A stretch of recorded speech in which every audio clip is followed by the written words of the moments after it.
Hey guys, this next video I have is a real treat. I got to sit down at ARP with Ed Pink.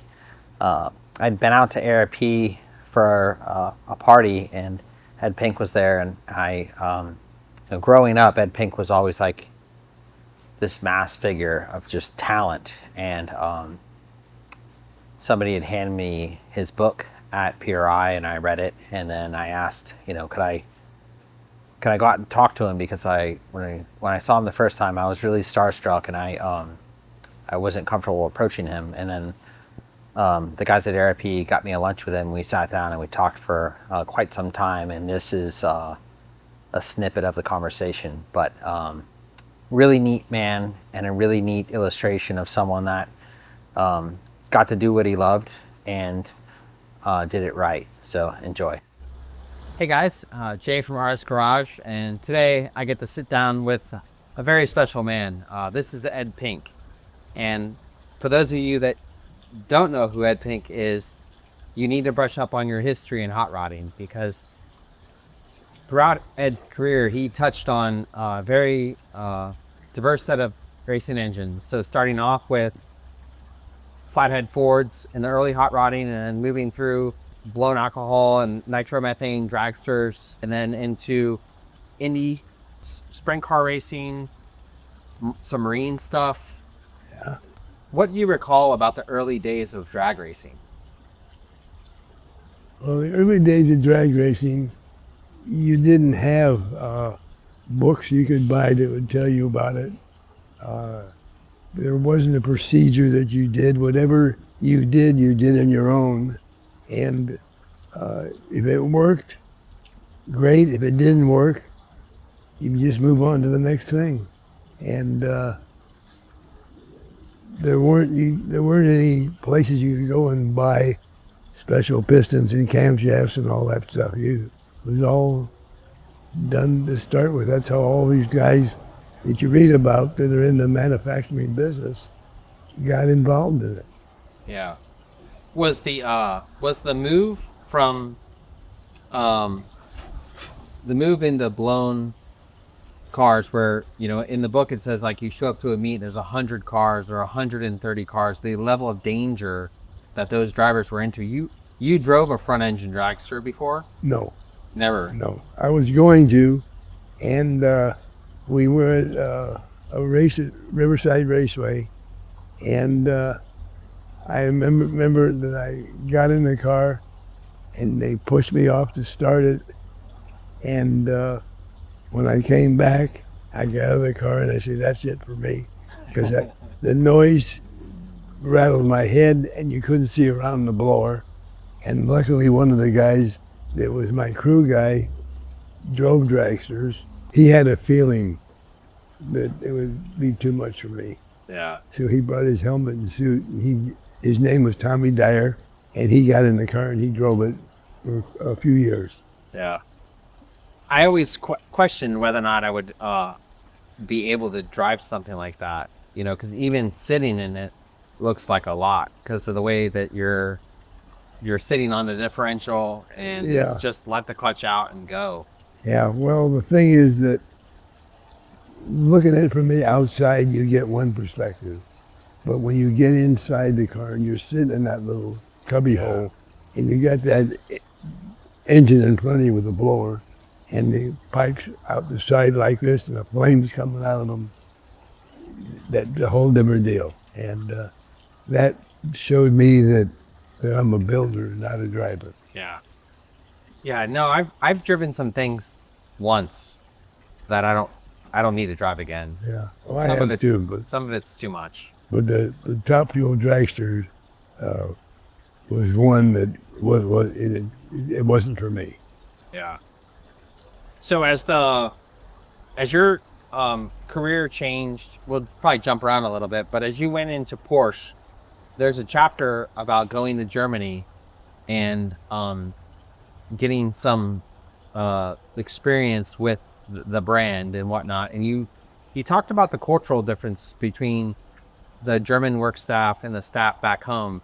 Was it, did you bring anything home with you that you wanted to apply to your business?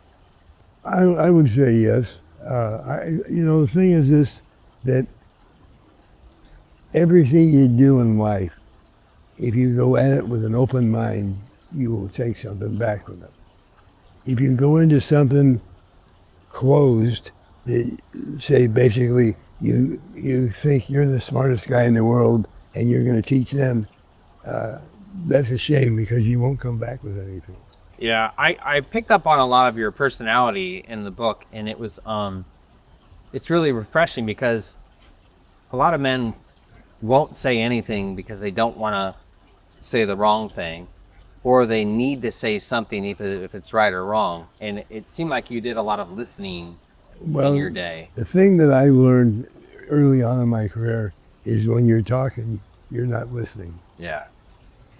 So and the thing is just, so many times I would get into a conversation where I'm not really talking. I'm into a group of guys and they're talking, and a lot of times they're talking about things they don't know what they're talking about. Right. So I just sit there and listen, and by listening, I learn what guys really know and what don't know. Right. Yeah. No, there's a lot of life lessons in this. You know, like there's a chapter in the book about a guy that like the first time he got a bad check, you know? Yeah. And it was just like, you know, sometimes in business you get a bad check, and to try to chase that money down, you know, some of you younger guys don't even use checks, but there's decades of reference around checks, and sometimes in business you get a bad check and you can't do nothing but move forward, you know, and sometimes the numbers are small or sometimes the numbers are big, but you know, it was just another thing that in the book, whenever you were faced with something that was an obstacle, you chose to step forward with another direction. Yeah, well, you have no choice. You know, in that particular case, I remember what you're talking about. A guy brought this coupe in, wanted me to fix the throttle linkage. And we fixed the throttle linkage, and he came back and said, how much do I owe you? And I think it was $25, if I'm not mistaken. So he was so happy that we fixed it for him that he gave me a check for $100. And then the check for $100 bounced.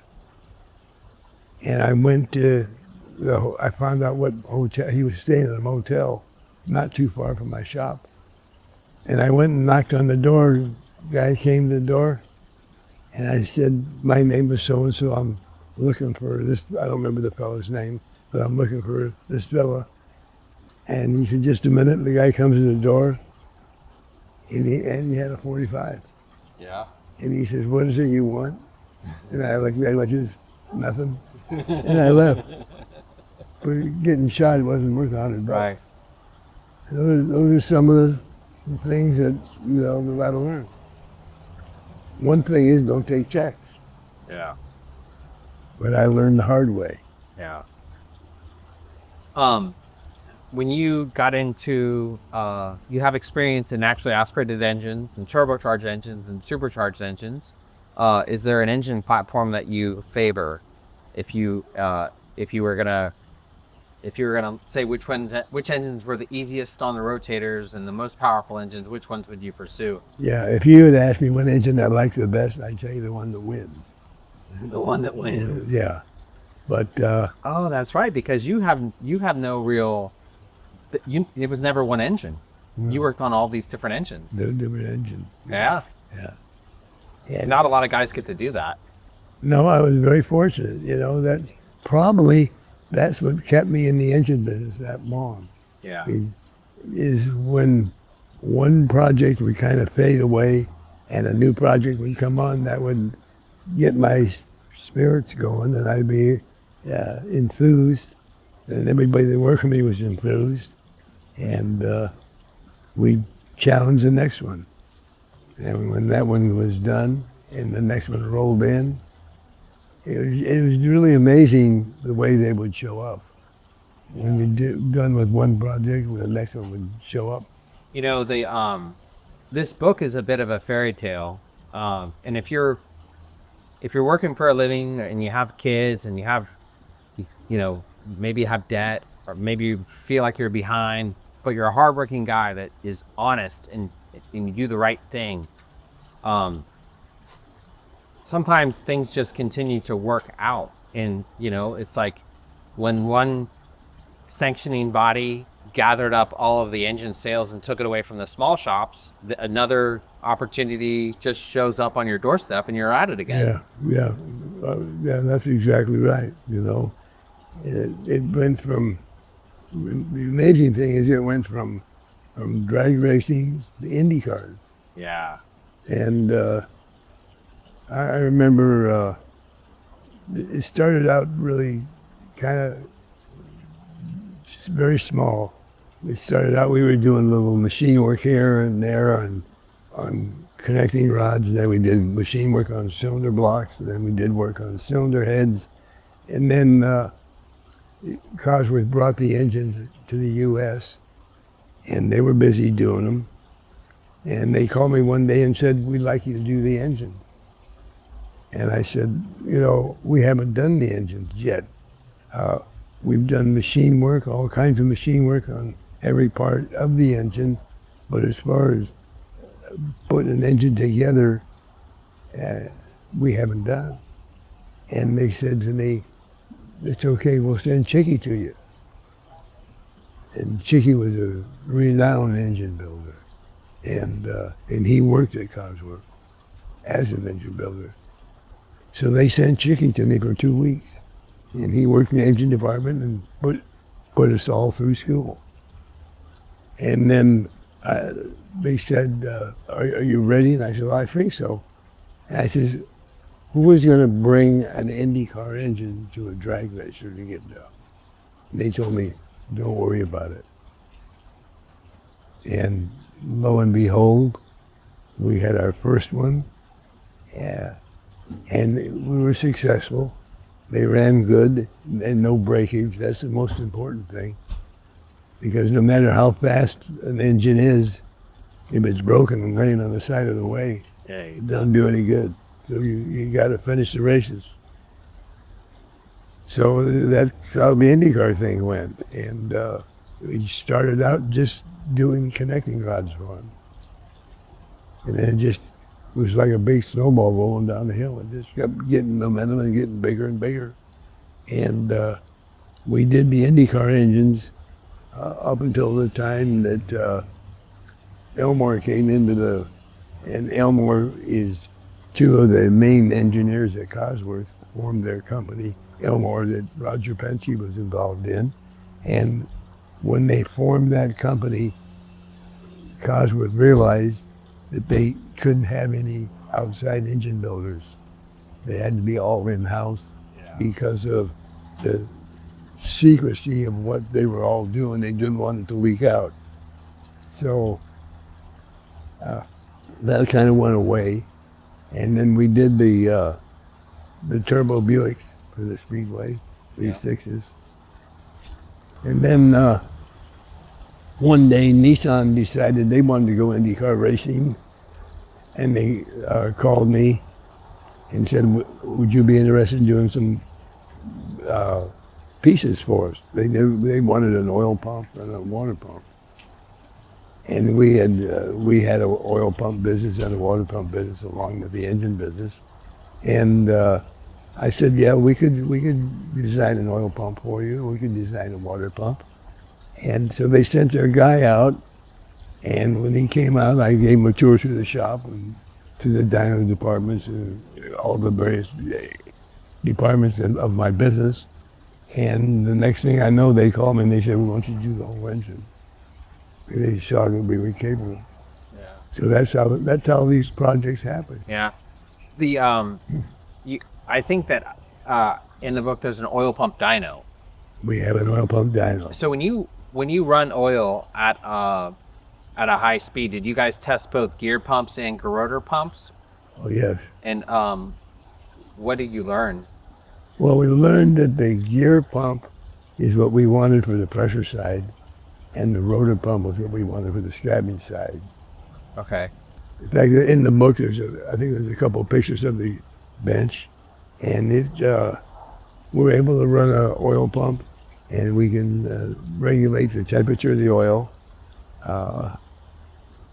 We can measure the flow of the oil. So, there's nothing like running the pump on the engine to get the final information. But this flow bench we had for the oil pump eliminates a lot of it and gets you up to the very end. The water pump stuff at like Indy, those cars will hold one coolant temperature. They'll just stabilize temperature and continue to be wide open. Yes. Huh? How are those systems pressurized on top of the cap? Like you put the cap on and then pressurize the system on those cars? No, they're pressurized, but you don't pressurize them. Now, today's Indy car, they may, I don't know. But back in the Cossworth days,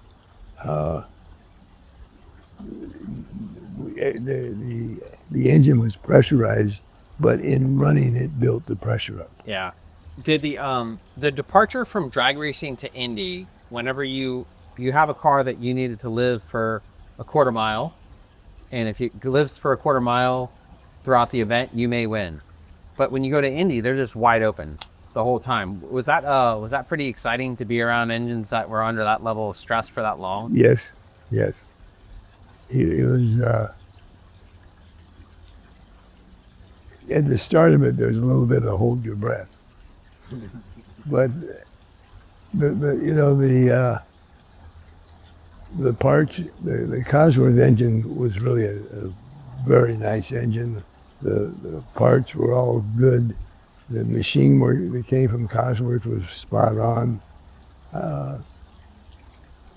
And the thing is, when we run them on the dyno, when we first started, the Cossworth was running 9,000 RPM. When we run them on the dyno, 9,000 RPM, and we run them, a couple, 2-3 hours. And once you run the engine on the dyno, it gives you some satisfaction that you know the thing's going to win. And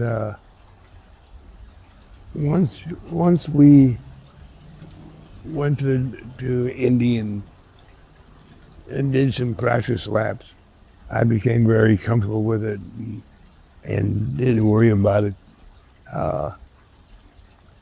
Naturally, you're concerned about everything, but that's because you care. When we went with the Cossworth engine from 9,000 to when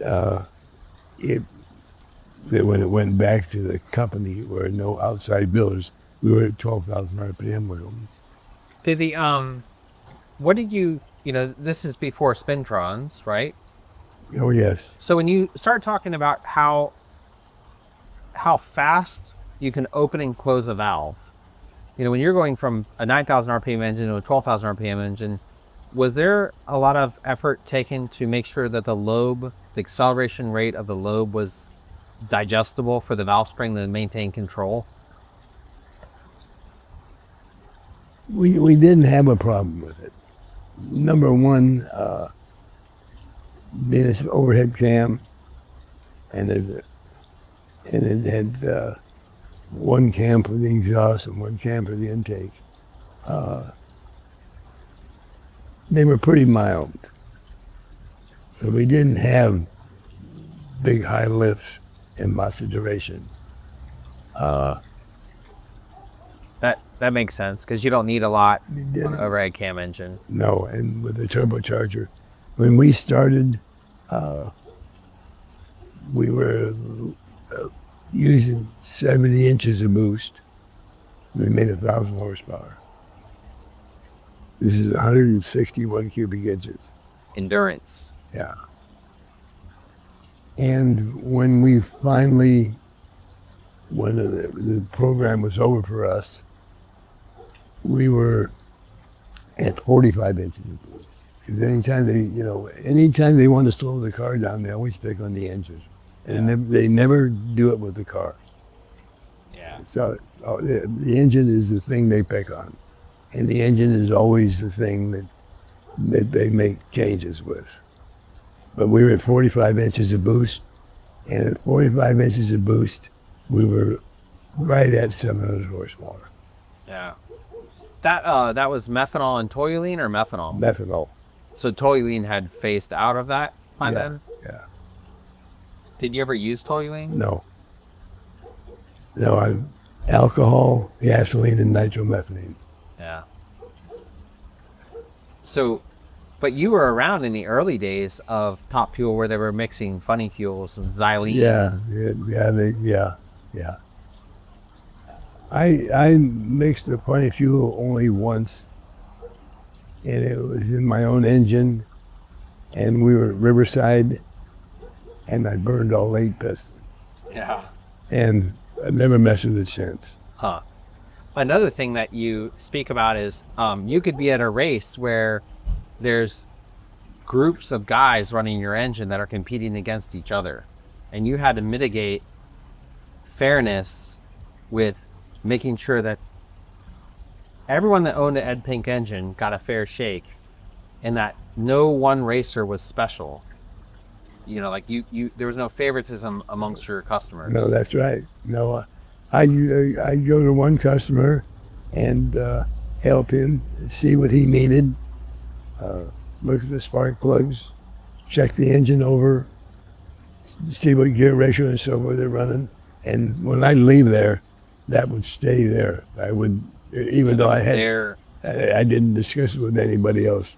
But when I go to another customer, if they'd ask me, well, what's Snake running? I said, if you want to know, you're going to have to ask him. Yeah. I'm here to take care of you. Yeah. You never had to look over your shoulder throughout this. Your career seems incredibly clean. No. Yeah. No. The thing is this, that How did you know that was important?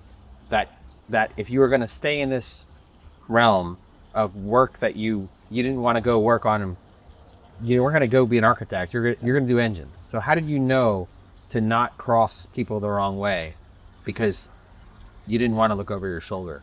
well, that was, to me, it was just part of the deal.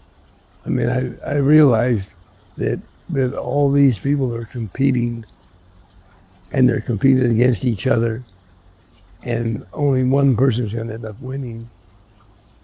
So whatever I did for a particular person needed to stay with that person and not get transported to anybody else. And I never had a problem. The only one I ever had a problem with, I shouldn't say it, would be Perdome. Yeah. He thought everything I did was for him. And it couldn't be going to anybody else. And it kind of tells you about that in the book. Yeah, but he's a very big personality, man. Yeah. So, but no, I did not have a problem. You had 2 marriages throughout your life. Right. And when your current wife appears in the book, which I kind of hope she was going to be here today, she was really consistently supportive of your work. Yes. When it was time to go on a trip to a race, she had a smile on her face and she was ready to go. Oh yeah, never negative. Yeah. Never. And she got to pal around and Yeah, well, she knew all the drivers' wives, and the car owners' wives. Everybody that we were involved with, she knew the girlfriend or the wife. Yeah. And she got along with them really well. And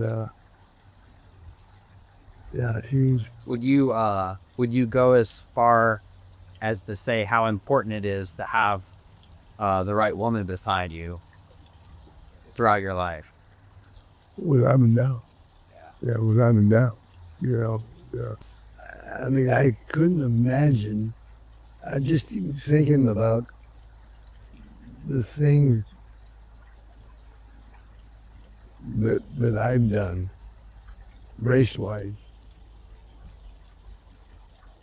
how easy it was doing it with her there, and how difficult it would have been without her. Yeah. Yeah. There's a common thread in a lot of successful men, and it's like, the girls are all over the place, and they generally, depending on how attractive they are, they're demanding attention. That's how it works. But the men that focus on one woman and a good woman, it seems like it lightens the whole effort up. It just gets to be easier. It makes it easy, yeah. I mean, the thing is this, that in fact, I think there's some things in the book where she became very friendly with Paul Newman's, I don't know, secretary, first responder, whatever you want to say. This gal was at all the races when Paul was racing, and there's another fella, it was Mario Andretti, the guy, and she became very friendly with those two. So every time we go to a new race, they'd be getting together to find out where the good restaurants were. Yeah. Yeah, that's a common thing when you're traveling or racing, like, where do you gotta eat it? Yeah, and the thing is this, you want to have a good meal, and because, being at the races and doing all this stuff, it's, I won't say it's hectic, but it's very demanding. It takes a lot out of you. And there's nothing, after a day at the races and having all the fun you have, there's nothing like having a good meal at the end of the day. Yeah. In the book, there's a bad chicken place, a bad fried chicken place. It's like the only place that was open. And I've been there where it's like you probably most of the time better off not eating, but you eat bad instead when you're racing long days.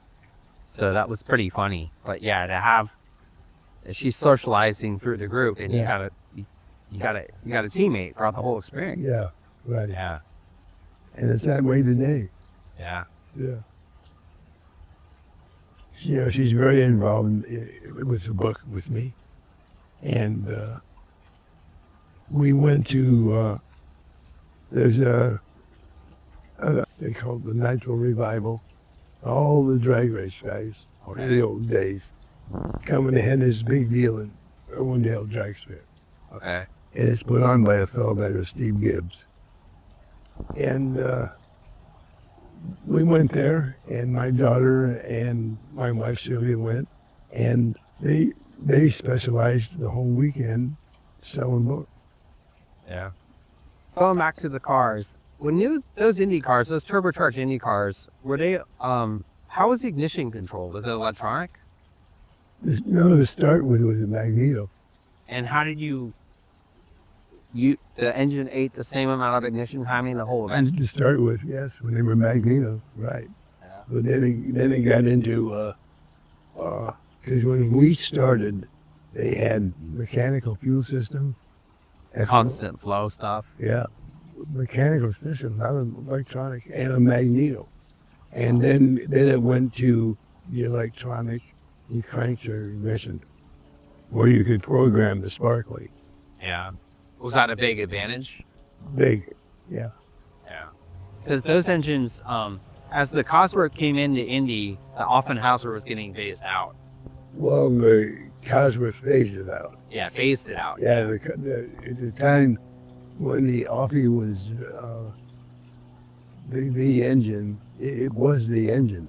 And then when the Cossworth came in, that's what phased the Offie out.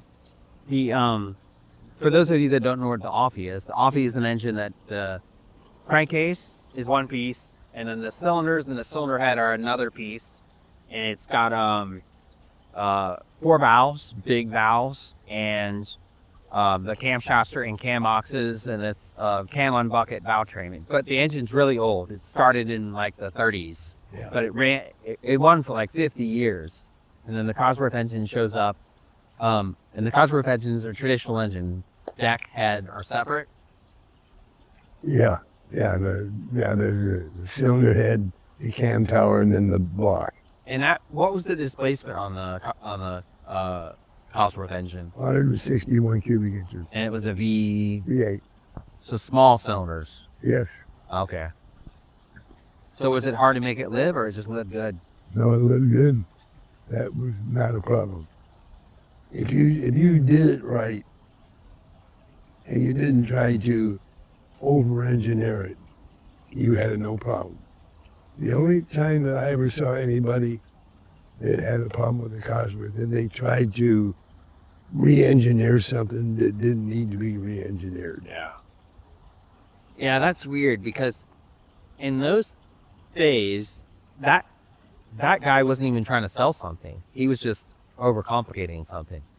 And in my space nowadays, a lot of people make parts just to make parts. So you'll have parts that aren't necessary, but they're getting produced because somebody needs to make a buck. And you'd be surprised how, it's like keep it simple, stupid, like how much easier that can be on a checkbook and on a race team if they just stick with the fundamentals. Yeah, no, that's very true. Yeah. The thing is this, that if you start out with a good engine, really all you need to do is keep the good engine the good engine.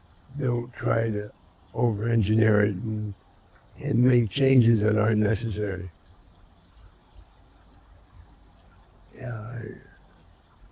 Yeah, my whole thing, as far as the racing engine business goes, is I made the engine live first, then I figure out how to make more power, not the other way. And a lot of guys make the power first and then try to make them live afterwards. Yeah. And that, to my way of thinking, that is the wrong way. Yeah, no, that's a common, an engine that will run a number once is not really a great engine. It's just an engine that did something once, but an engine that can deliver runs, that's a good engine. Yeah. It doesn't matter how much power it makes when it's off to the side of the racetrack. Yeah. So it's over. Yeah. Yeah. Was it pretty crazy to go from large displacement blower engines to little turbocharged engines with similar horsepower? Like the horsepower per cubic inch. Yeah, it was different. You're going from a 400 cubic inch engine on nitro to a 161 inch engine on alcohol. But I'll tell you the one that was the hardest for me to get is going from an engine like the Cossworth, 161 inch engine. It was running 10,000, 12,000 RPM to the Porsche, to an air-cooled gasoline turbocharged engine. Yeah. Yeah, gasoline to alcohol is a very different world. Yeah. But when you go from alcohol to gasoline to air-cooled to turbocharged, that was a learning curve. But the good thing is, we were doing Porsches, and Porsche is an excellent engine, and the engineering is good, and the parts are good. So it isn't like we had something bad that we had something really good to work with. Yeah. And when we worked on it, we didn't try to re-engineer it. All we tried to do was make whatever we had better, at one thing at a time. And when we did the 962 Porsches for Jim Busby, when we started with them, they were about 670 horsepower. And when we got done, we had it up to 850 horsepower. And it was still on gasoline, and it was still the same size engine. Yeah. Well, the heat management on an air-cooled turbocharged, you can't let it run away. No, It's done. No, we had thermocouplers on all the cylinders and so forth. You kept track of it. But How rich does an engine like that need to be on gasoline to stay alive in an endurance setting? Well, it's not so much the richness of the fuel. You got to have the fuel right in all the RPM ranges, and you got to have the ducting around the engine for the air coming in correct. You can't get, To keep the cooling system functional. right. That's what cooled. Yeah. Were they just shrouded on the top, or are they shrouded on the bottom also? They all had the fans up on top, Yep. but when it goes in the car, you got to make sure that all the ducting and shrouding in the car has got the engine covered completely, so that when the air comes in, it only comes in one or two spots, and it goes out one or two spots. Yeah. Yeah. So it's controlled. Yeah, it's control. It's just like on when we were doing sprint car and Silver Crown engines. We had the power levels up pretty high on that, so we had to make sure when the radiator's in the front of the car that it's sealed all the way around the radiator good, so any air that goes in is going through the radiator, not around the radiator. Yeah, we have my space is especially guilty of like taking all this gorgeous factory ducting and throwing it in a bin and putting an intercooler in front of all of the things that used to keep the engine cold, and it's kind of careless. You know, we probably get away with it mostly because we're not in an endurance setting. You know, if you're just running the engine for 8 or 9 or 10 seconds, you get away with it. But the endurance racing is a whole nother animal. Yeah. When did you stop actively working on engines? About 11 months ago. So into your 90s, still at it. 92. And when you sold your business, was it difficult to walk away from, or did you were still able to go there after you sold your business? I worked there for a couple of years, and then I got sick. So, and it got to the point where I couldn't work anymore. I had an intestine problem, and it took the time I was diagnosed with it till I was able to move around and be pretty close to normal was a little over a year. And then when I got to the point where I could work again,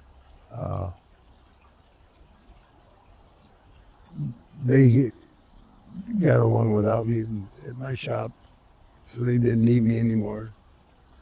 So, and the 5 years is up for a non-compete clause. And so I had a lot of people that worked on the race team throughout the years that retired. And so now they're into the classic car hot rod. Right. And they wanted me to do an engine for them. Yeah. So I thought, well, what the heck? You know, it's not racing. So I had this little shop. And it's a 1,000 square foot shop. So I said, very small one. And I have a roadster that I drive on the street now and then. And I keep it there. And so I started doing a few engines. I did 4 flatheads for 4 different guys. And then I did 6 single overhead cam for it in 427, which there's pictures in there of it. And the last one I did went to Australia. And I shipped that about 10 months ago. That's the last engine that I've done. And early in your career, you were working on cars, and that made me laugh because I went through that myself. And currently, I'm just doing engine work. And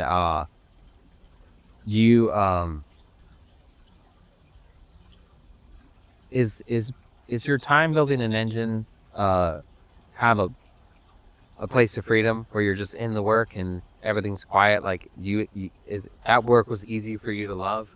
Yeah. Well, the thing is, it's the old saying, I didn't go to work in the morning, I went to have fun. I enjoyed it, you know.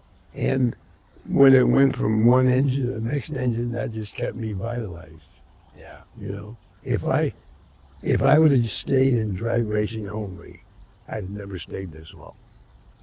Yeah, that's a good point. But then that I got to go to so many different engines and be involved with some of the top kings of the industry, that kept me vitalized, kept me. Yeah. No, that's a good point. Because if you stay in one place too long, you may just become complacent or age out of it. Whereas if you're moving around and in different spaces, it stays fun. Yeah, should you figure, you know, when I started in the business, I was doing flathead.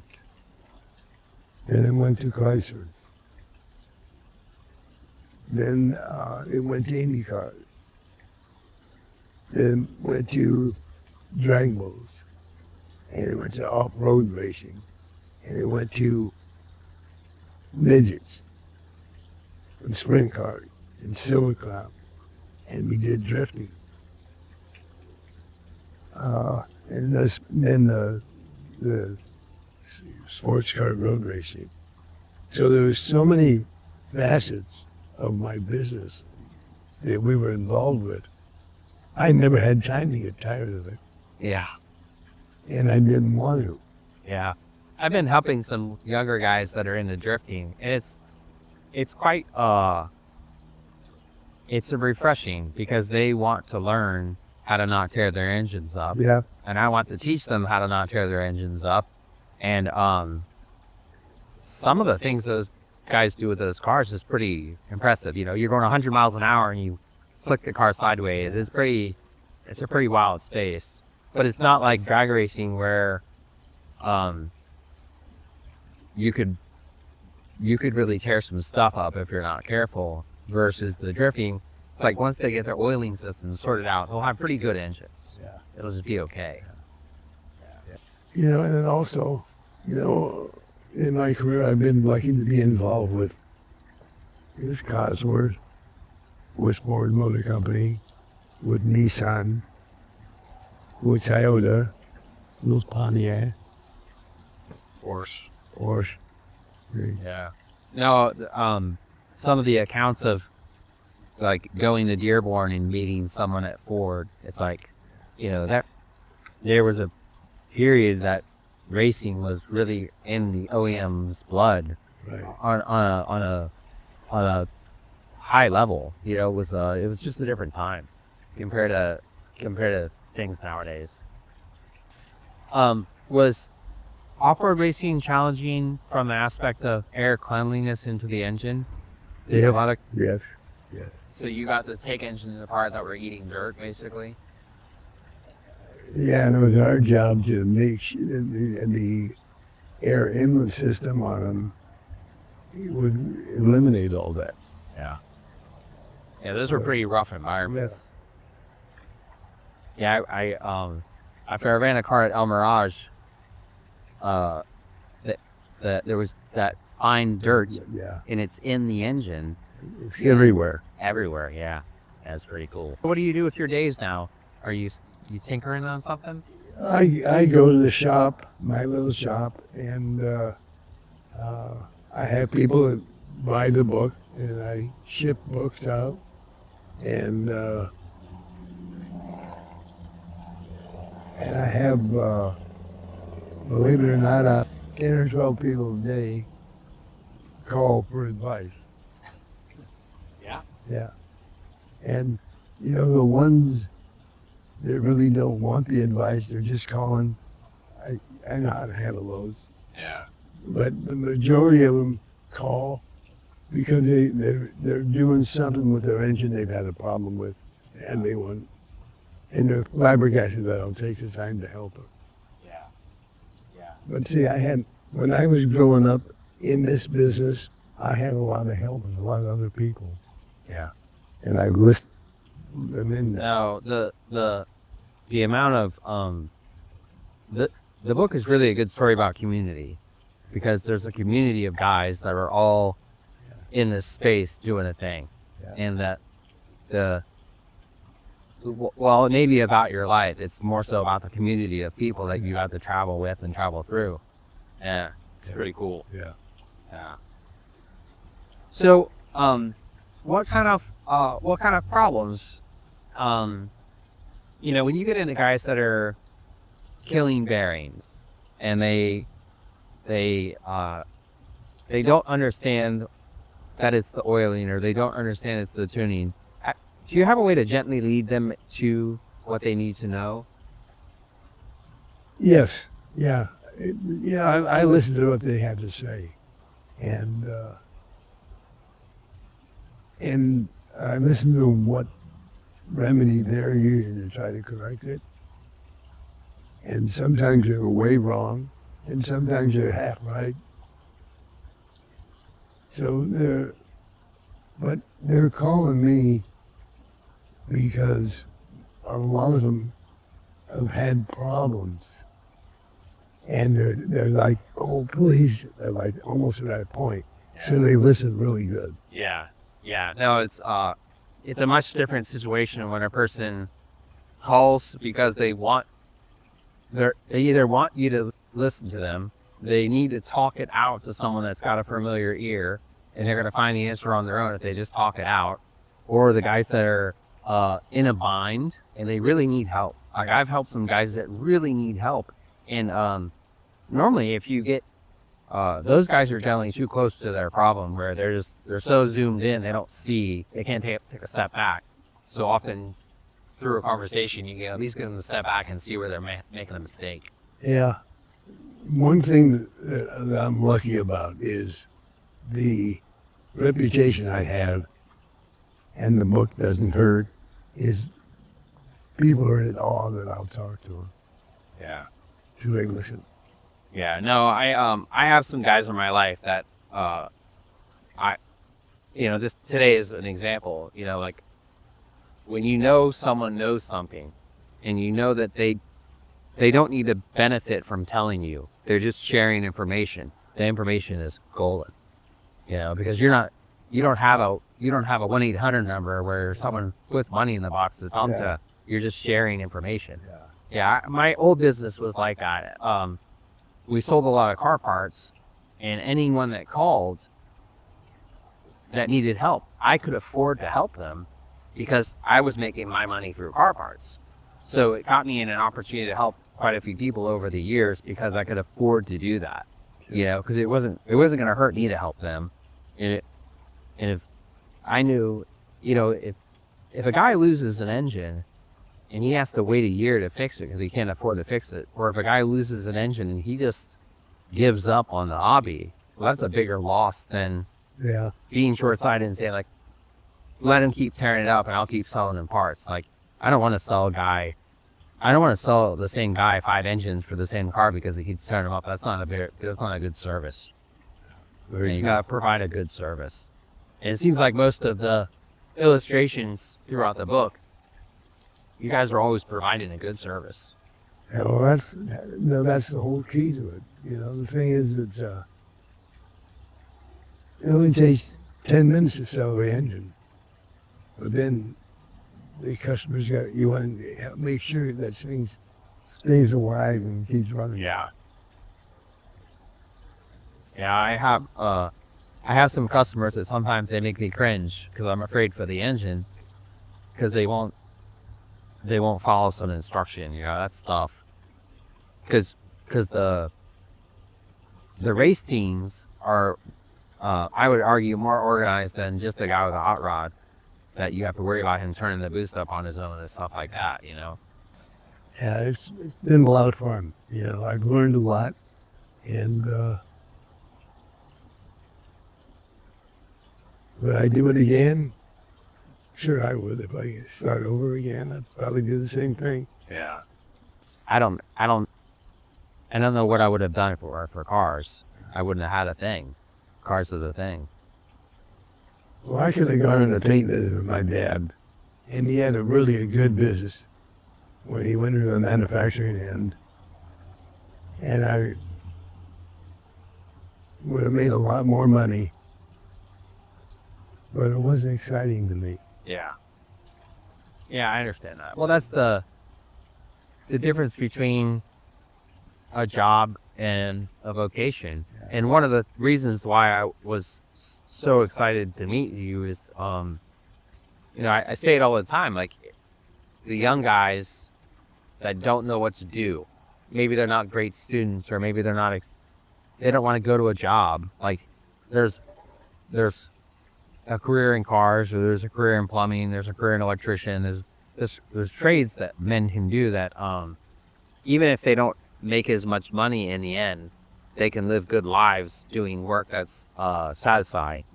I mean, the thing is this, that I think that anybody that's a car person that's interested in cars, this is a great book for them because there's so many different aspects that you get out of it. One of them, you learn how to deal with people. Yeah. You learn how to deal with problems. You learn that you can do it if this is what you want to do and you want to apply yourself. Yeah. Because the book has got that many teachings, and even more than that. Yeah.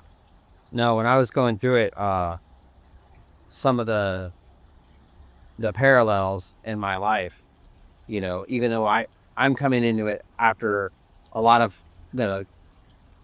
as racing evolved in the 40s, 50s, 60s, 70s. I mean, it's incredible, So I'm in this tail end of it where I would argue there's not enough innovation, but the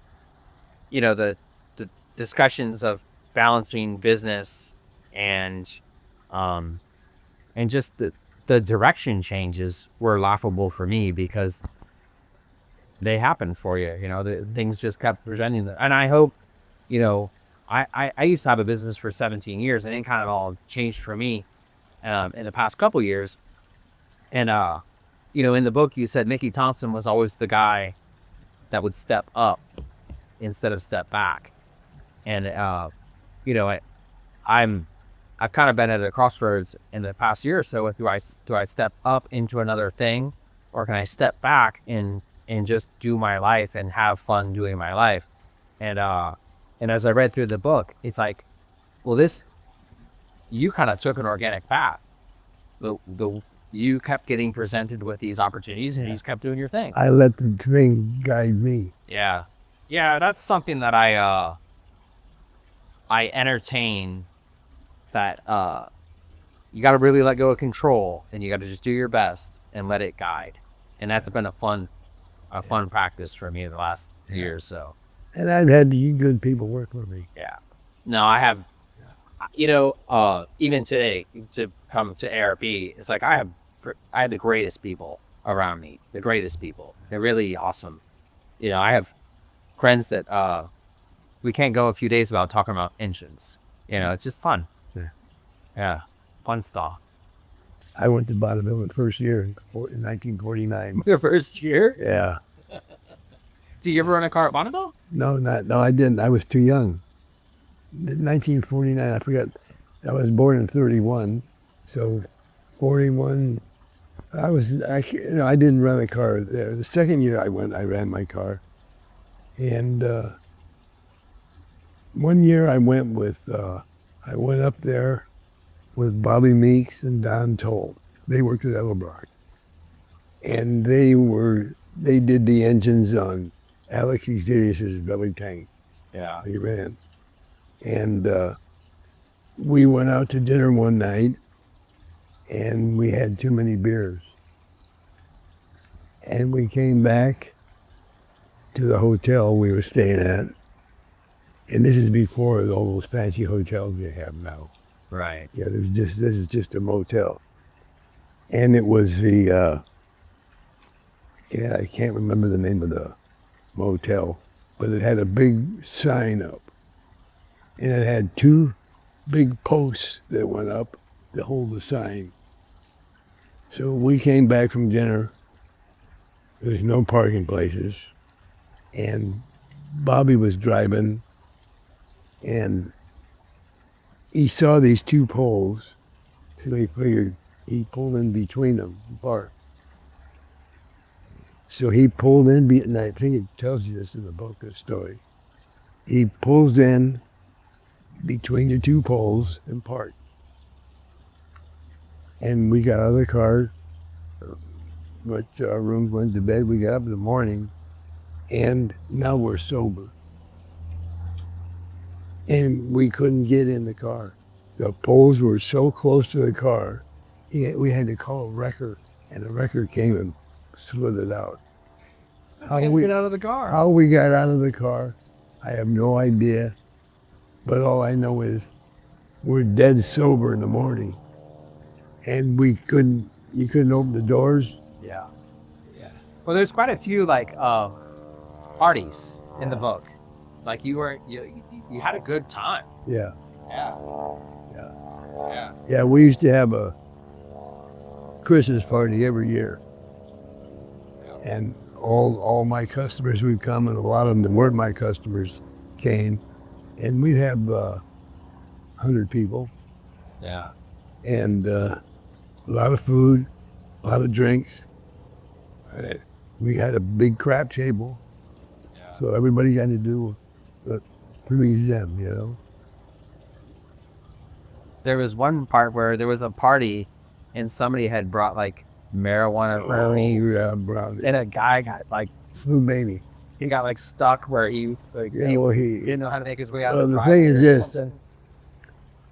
Here's a building, and the main street's here, and there's a big parking lot here, and the driveway to pull in is here.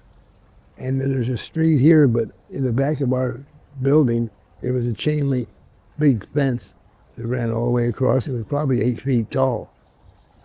So I didn't realize, I knew the brownies were there, but I didn't realize somebody had spiked them. Yeah. So I moved those sweet stuff. So we had, I think, too many brownies. And I didn't recognize it when he got ready to leave that he was little. Anyway, he goes out the door, he gets in his car, and instead of driving out this way, he drove that way. He just got lost. And he drove there, and he's up against the fence, and he's blowing the horn. Because what it amounted to, he's blowing the horn. He thought somebody's going to come out and open the gate. Well, there is no gate, it's just a fence. Okay. So I heard the horn blowing. I'm like, what the hell's going on? And I went out, and I look, and I see his car. And I go to him, and I said, well, what are you doing? He said, I'm going home. Somebody needs to open the gate. I said, wait a minute. Anyway, I got him out of the car, and I got him in the back of the shop, and got him some coffee, and had him sit there for a good hour. Right. To kind of get himself being modulated. And so then he says, oh, I'm okay now. And then he drove out the gate. But that was something that happened, that it was, luckily nothing bad happened. Right. So you could tell it was a funny story. Yeah. And you also, I've never been to Indy before, but the way that you talk about Indy, Indy's got some magic, huh? Yeah. Yeah. Yeah. The getting up early and it's like sleeping in your car to not get the Yeah, traffic. well, yeah, the thing is this, we'd get up at 3 o'clock in the morning, and Sylvia and I would drive to the racetrack, and then we'd park in the parking area, which is right next to the pits. And I'd just lower the seats down in the car. We'd get there at 4:15. And I'd just lower the seats and we'd sleep, because at 6 o'clock is when they shoot the cannon off, and they open the gates and let the roar of the people come in. Yeah. So that wakes you up, and then I'd go over in the pit area, and the guys were rolling in, you know, and there I am. Yeah. I'm ready to go. Yeah. You also, in the book, you talk about a man that you offered him a job, and him coming to work so early every morning changed when you came into work, 'Cause- Oh, that was Chicky. yeah. Yeah, when Cossworth sent Chicky to And he was Japanese, but he was U.S. born. yes, Okay. yes, he was a sweetheart of a guy. But anyway, the first time day he came to work for me, the day before, he called me on the phone and he said, "Ed, what time do you get there in the morning?" And I said, well, we opened at 8, so I think I told him 7:30. I got there at 7:30, he's there. And I said, "Chicky, what time did you get here?" He said, "I don't remember, I got here." So I figured, well, he's here helping us. I didn't want him sitting there waiting. So the next day I got there at 7 and he's there. So, "Chicky, what time did you get here?"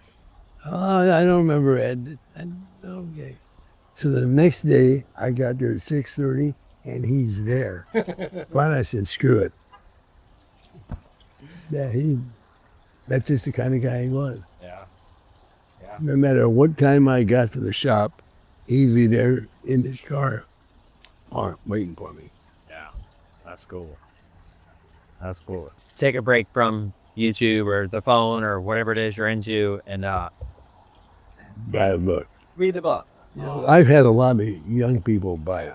You know, young guys don't know that there's a path like this, even today. You know, because the car community is not very big, but we only need, you know, everyone that has a shop right now could use one great kid. So, so if you get young people to pick up a book and they can become one great kid to one guy that's willing to teach them stuff, that's a good move. It helps keep further the thing. See, when I first started, not in the racing business, but in the car business, I wanted to be a mechanic. And I go to places and they wouldn't hire me. They said, "You got no experience." And finally one day I said to this guy, I don't remember, I think it was a Cadillac agency on Wilshire Boulevard. And he told me he didn't have any experience. I looked him right in the eye and I said, "How am I going to get any experience if you don't hire me?" Right. And he hired me. Yeah. But that's true, right? How you even get experience if nobody will hire you? No, there's a lot of guys that they show up and they'll sweep the floor. Yeah. And they're only sweeping the floor before someone hands them a tool and tells them how to use it. Yeah. But yeah, there's a lot of young guys to come into it. It is a bit intimidating because I used to have some guys that work for me that, like, I would give them a task and I would listen, and I knew the tools they were using, they was wrong. So I had to stop my task and go help them do their task because they were doing it wrong. And you have that liability when you bring a young person into a business. They could really make some terrible mistakes that cost the company, you know, big chunks of money. The thing is, though, when you hire somebody that you don't know anything about them, Right. you kind of keep an eye on them without them knowing you're keeping an eye on them. Yeah. And you know what jobs to give them. Like it tells you the story in here of the little Mexican boy that I hired. Yep. He's still working there. Yeah, I read that. Yeah. And he came to work for me and he was 19 years old, I think. Yeah. Maybe 20, but I think he was 19. Well, he's 52 or 53 years old now. Yeah. And on the weekends, on Saturdays when I need some help at home, he comes home and helps me. But now there's a kid come from Mexico. He had no trade at all. Zero. He came to work for me. He learned how to sweep the floors. He learned how to clean parts. And you can tell somebody when you're teaching them whether it's sinking in or it's laying on the outside. Yeah. Okay? With him, everything's stuck in. Yeah. So it ended up, he still works at Ed Pink Racing Engines. He's the head magnifortress. He does all we taught him how to do magnifortune and zygoing. Yeah. and all the stuff that we taught him, it absorbed in him. So now he just, when the engines come in to be rebuilt, the Porsches, he takes them apart, gets them all cleaned up, then you go up to the engine and he magniflies them and does all the side going. So there's so many things he's learned over the years. Yeah. But he wants to learn. You know, he wanted to learn. This is a neat book. You know, if you're a young guy or a grown up and you gotta put a good story about life in your house, this is a good one. I think I'm gonna have my daughter do a book report on this as soon as she can grasp the concept. So Yeah. I appreciate it. Yeah, you know, one thing about the book is if a young guy is thinking about doing something, but he's nervous that he can't succeed at it or he won't be able to do it, he needs to read that book. Yeah. And then he'll know he can do it. To always do the right thing. Surround yourself around good people. Find a good woman. Love your work. You know, that's something that's the takeaway, you know? And your life has been a really good illustration of that. The success story of following those, 4 or 5 pillars in your character.